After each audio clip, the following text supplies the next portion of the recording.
Ngayong araw nga ay binalikan ko yung single mom na nakilala ko nung isang gabi. Kahit bago lang kami magkakilala, feeling ko matagal na kami magkasama. At tinanong ko na rin siya kung pwede ko pa rin ba siya maging customer kasi napalapit na rin talaga ako sa babaeng ito. At nagulat ako sa sinabi niyang, pero nakakatuwa ka kasi binalikan mo ko. sobrang saya ko talaga dahil natuwa siya dahil bumalik ako. Kaya naman nagtanong agad ako kung magkano ba. At ang sagot niya, 1,000. at nang tinanong ko naman kung gaano katagal, ang sagot niya ay 5 hours. grabe talaga, sobrang excited na ako sa aming gagawin. Tinanong ko naman siya kung ilang beses o gaano kadami.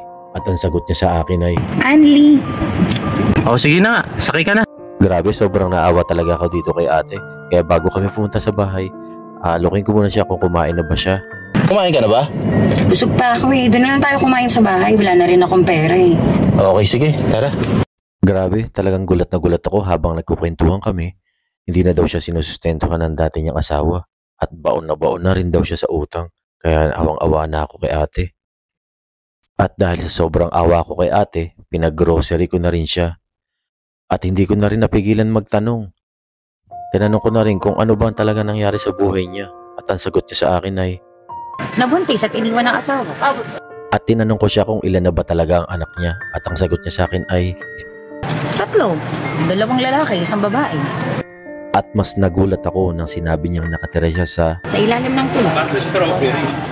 At habang nagkukwento nga siya sa akin ay hindi napigilan pumatak ang kanyang luha.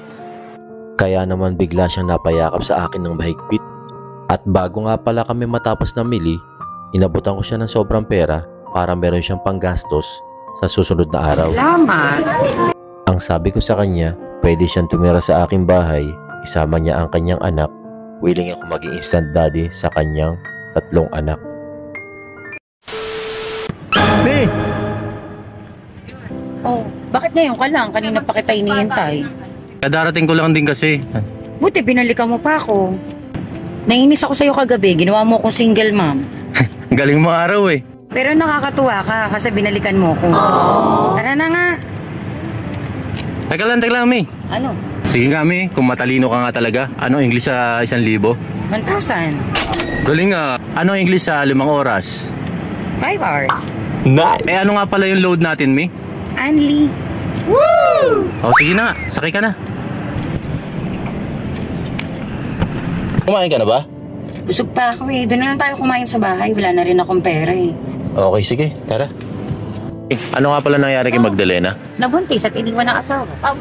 May, ilan na pala yung anak natin? 3. 2 lalaki, 1 babae. Ano nga pala ang Tagalog sa under the bridge? Sa ilalim ng tulak. Oh, wow! May dumi ka sa mata, punasan mo muna. May, yakapin mo nga ako.